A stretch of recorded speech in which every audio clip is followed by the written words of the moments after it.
और अब वक्त आ गया है जब हम आपका तारुफ कराएं Hyundai की क्रेटा से, जो मेरे साथ खड़ी है।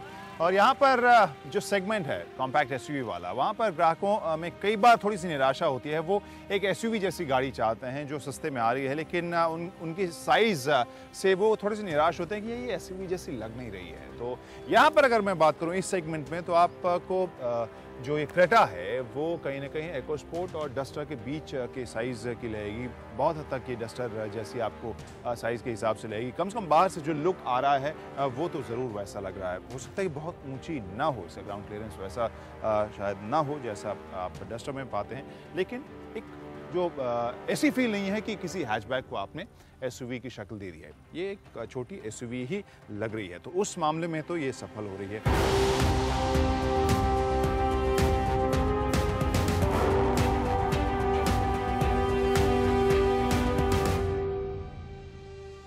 तो अब इसके लुक की बात करें तो यहाँ जो हाल फिलहाल में हमने देखा है Hyundai की जो फ्लूइडिक स्कल्पचर डिज़ाइन 2.0 है, यानी नया वर्जन जो है वो बहुत हद तक यूरोपियन फील देता है। उसमें से कोरियन वाली छाप थोड़ी सी कम हो गई है।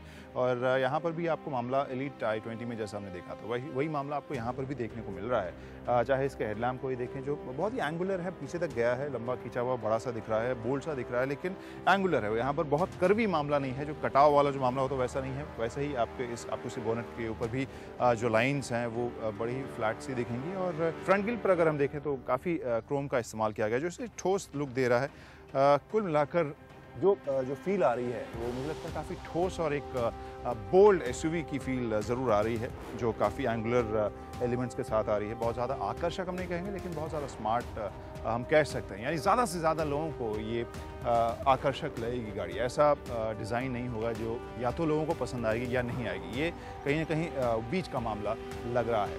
अब हम चलते हैं इसके पिछले हिस्से में, वहाँ पर क्या नज़ारा है वो देखिए। और अब पिछले हिस्से में आकर एक बार मैं फिर से एलीट i20 का जिक्र करूंगा, क्योंकि मुझे ये गाड़ी उसी डिज़ाइन के हिसाब से उसी एलीट i20 का बड़ा और ऊंचा वर्जन लग रही है ये क्रेटा। जो बुरी बात नहीं है, आकर्षक लग रही है, लेकिन मैं बस रेफरेंस के लिए बोल रहा हूँ। जो आप इस गाड़ी को देखेंगे तो आप इसकी तुलना कैसे लुक से कर सकते हैं, अगर आप टेलीविज़न स्क्रीन पर देखकर आपको तसल्ली ना हो। खैर, ये तो लुक की बात हुई, जो लगभग वही आगे वाली फील आपको पीछे भी आ रहा है। कई सारे एंगुलर लाइन्स यहाँ पर देखने को मिल रहे हैं। अब कुछ यूटिलिटी की बात कर लें। यहाँ पर स्पेस हम देखते हैं, और स्पेस यहाँ पर अच्छा सा स्पेस है, जहाँ आप छोटे फैमिली के लिए आप वेकेशन के लिए जितने भी सामान चाहिए, मेरे हिसाब से काफ़ी अच्छा स्पेस आपको यहाँ पर मिल रहा है। और अगर आपको स्पेस ज़्यादा चाहिए या लंबे आपके लगेज हैं, तो फिर आप इस पार्सल ट्रे को हटा भी सकते हैं। चलिए, तो स्पेस की कहानी ही हम आगे बढ़ाते हैं। और अब इस Hyundai की क्रेटा के अगली सीट पर आपका स्वागत है, ड्राइवर सीट पर आपका स्वागत है, जहां पर मैं बैठा हूं। और बैठते ही सबसे पहले मैं एक फीचर के बारे में बात करूंगा, और वो है इसके इंजन स्टार्ट स्टॉप बटन। और उसके पीछे ये वजह नहीं है कि मैं बताना चाहता हूँ कितना फीचर रिच है, बल्कि दरअसल मैं इस उमस और गर्मी से बचना चाहता हूँ मुझे अभी मैं फिलहाल झेल रहा हूँ। खैर, तो मैंने आपको ये बता दिया कि यहाँ पर इस टॉप एंड वर्जन में आपको इंजन स्टार्ट स्टॉप बटन मिल रहा है। इसके अलावा यहाँ पर मल्टीमीडिया जो डिस्प्ले है वो बड़े साइज़ का है, और यहाँ फ़ोन और साथ में नेविगेशन और मीडिया, यानी तमाम तरह के म्यूज़िक के जो भी सोर्सेज आप यूज़ करना चाहते हैं उस सब का कंट्रोल यहाँ पर आपको मिल रहा है। क्लाइमेट कंट्रोल आकर्षक है, स्टाइलिश है। आपको बहुत हद तक एलीट i20 की ही छाप नज़र आएगी। इस बीच के हिस्से को छोड़कर इंस्ट्रूमेंटेशन की बात करूँ तो लगभग वही आपको मामला मिलेगा। स्मार्ट है, एंगुलर है बहुत ज़्यादा, जो हमने जैसा बताया कि बाहर भी जैसे कर्वी पहले हुआ करता था, नहीं, बिल्कुल एंगुलर। और जो 3 अलग अलग यहाँ पर लेयर्स आपको दिखाई दे रहे हैं। बीच में यहाँ पर बेज है, ऊपर डार्क ग्रे है, साथ में ब्रश्ड मेटालिक फील के साथ AC के वेंट्स दिए गए हैं। आकर्षक है, स्मार्ट है और फंक्शनल भी लग रहे हैं। और साथ में स्टीयरिंग व्हील के ऊपर मुझे कई सारे कंट्रोल मिल रहे हैं। आप पूरे अलग अलग मीडिया, अलग अलग फाइल्स को यहाँ पर आप एक्सेस कर सकते हैं। साथ में अपने स्मार्टफोन को जो आपने कनेक्ट किया है उसको कंट्रोल कर सकते हैं। अपने म्यूज़िक को स्टीयरिंग के ऊपर से ही कंट्रोल कर सकते हैं। साथ में जो टॉप एंड वेरिएंट है वहाँ पर एक्सटर्नल रियर व्यू मिरर है, उसको फोल्ड करने की सुविधा है आपके पास इस स्विच के ज़रिए। USB है, ऑक्स है, यहाँ पर USB के लिए भी अलग से स्लॉट दिया गया है, और ऑक्सिन भी दिया गया है। पावर पॉइंट भी आपको मिल रहा है।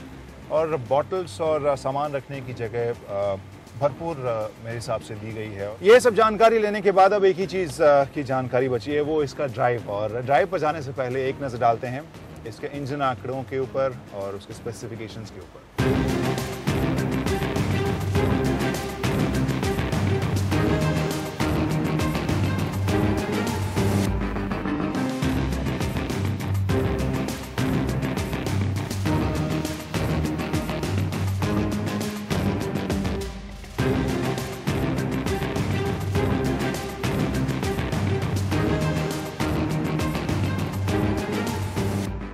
तो जैसा हम सभी जानते हैं, Hyundai के डीजल इंजन्स आमतौर पर काफ़ी इम्प्रेसिव रहे हैं, काफ़ी अच्छे रिफाइंड रहे हैं और क्रेटा के इस डीजल वर्जन में भी वही मैं महसूस कर रहा हूँ, जो मुझे काफ़ी स्मूथ लग रहा है। और इसकी जो पावर डिलीवरी है वो भी मुझे काफ़ी स्मूथ और लीनियर सी लग रही है। यहाँ आप शुरुआत में जो आमतौर पर हम डीजल इंजन्स में देखते हैं, थोड़ा सा अभी भी कितने भी रिफाइंड हुआ है, थोड़ा सा लैग आपको महसूस होता है, लेकिन उस हिसाब से इसमें काफ़ी अच्छा बैलेंस आपको महसूस होगा। जो 1.6 वाला वर्जन में चला रहा हूँ, काफ़ी तेज़ तर्रार लग रहा है इंजन इसका।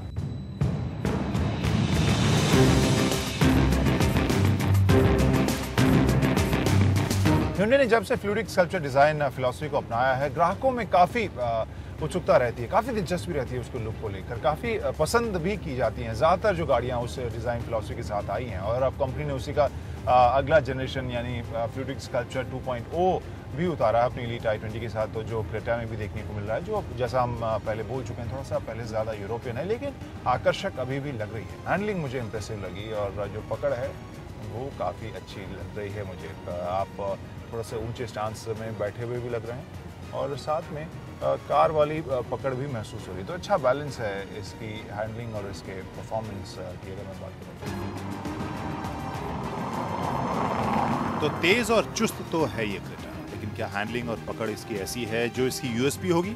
ऐसा लगा नहीं। हालांकि कंपनी ने भले ही इसके परफॉर्मेंस को लेकर कई दावे किए हों, लेकिन क्रेटा भी Hyundai की बाकी कारों की तरह फीचर्स के मामले में हिट है और आरामदेह है। हैंडलिंग में ऐसी बेहतरी नहीं लगी कि स्पोर्टी ड्राइव के शौकीन इसे ड्राइव के लिए याद करेंगे या चुनेंगे। आखिर में इस कार को लेकर यही महसूस होता है कि इस सेगमेंट में एक शानदार विकल्प आया है ग्राहकों के पास। जो ग्राहक इकोस्पोर्ट के साइज और डस्टर के पुराने होने की वजह से उन्हें नकारते रहे हैं, खासकर उनके लिए इसमें Hyundai ने फीचर्स और आराम के मामले में अच्छा पैकेज दिया है। और हाँ, इसकी कीमत भी वसूल रही है Hyundai। सेगमेंट के हिसाब से इसकी कीमत थोड़ी ज्यादा लगी। हालांकि शुरुआती बुकिंग के आंकड़े तो कम से कम ये बता रहे हैं कि ग्राहक इस कीमत से भी निराश नहीं है।